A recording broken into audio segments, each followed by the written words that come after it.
And we have seen tens of thousands of jobs cut by Elon Musk and DOGE, tens of thousands primarily from the IRS, which was expanded under the Biden administration. Thousands more came from the CDC, despite ongoing concerns over the bird flu and other diseases. Thousands more from the Forest Service, which employs people to be stewards of wild lands all across the nation and work to prevent and recover from wildfires. Around 2,000 jobs were cut from the U.S. Department of Agriculture.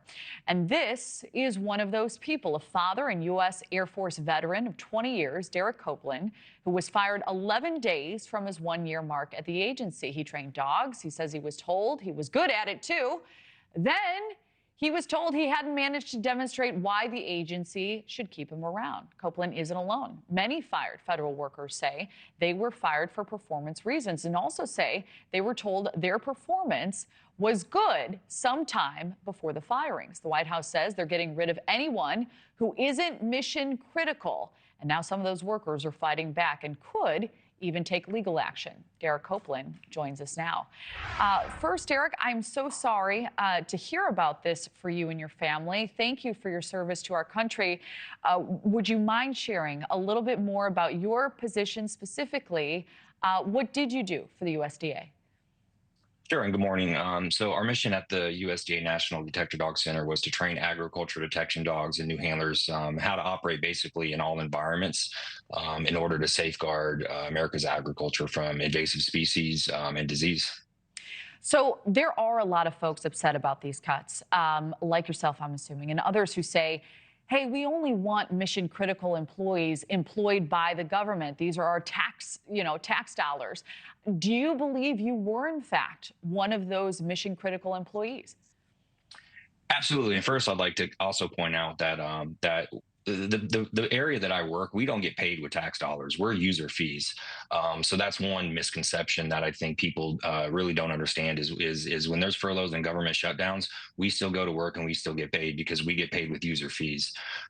So that's a big, big misconception that I think people have. So where do you believe there was a disconnect? If you feel like this position was mission critical, it sounds like you were great at it, and that was the setup and the structure. Why do you believe it wasn't able to be confirmed that, yes, in fact, this was a position that we want to keep under the Trump administration? Sure. There's obviously a disconnect somewhere, and I have my termination letter sitting right here in front of me. And it says, the agency finds based on your performance that you have not demonstrated that your further employment at the agency would be in the best interest of the public. Right.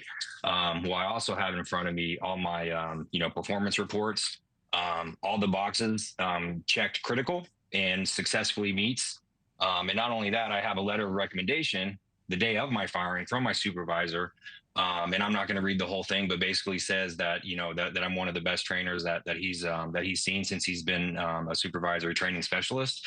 And there's a lot of good things that we were doing at the agency to improve efficiency as well. And so there's obviously a huge disconnect somewhere with what's going on. What is next for you? What steps do you plan to take? I know there are some who say they are going to be taking legal action. Sure, and I'm not gonna comment too much on that. I'll let all that play out. I know there's a lot of things going on right now to try to figure out what the next steps are. If you could speak directly to the Trump administration, what would your comments be in terms of the ways that DOGE is going about doing some of these cuts right now? It's pretty disheartening, honestly. You hear a lot of things in the news, such as these cuts have been surgical. And these cuts have been anything but surgical. If that's the surgery we're paying for, that thing needs to be sent back, return stamped, because it's absolutely ridiculous, what's going on. And I'm pretty sure the administration and the current president did not run on cutting veteran jobs, increasing veteran homelessness. I'm pretty sure he actually said that he was going to put veterans above bureaucracy, which they have absolutely not shown to do. And the biggest thing I think for us is, as veterans, we love our country. We all raised our hand and gave that oath to protect the country. And a lot of us wanted to continue that in federal government. And as veterans, we don't ask for much. We love our country, and all we ask in return is that it love us back and not have us be thrown out like a piece of trash when they're done with us. Thanks for watching. Go to joinnn.com to find News Nation on your screen. And don't forget to click the red subscribe button below to get more of News Nation's fact-driven, unbiased coverage.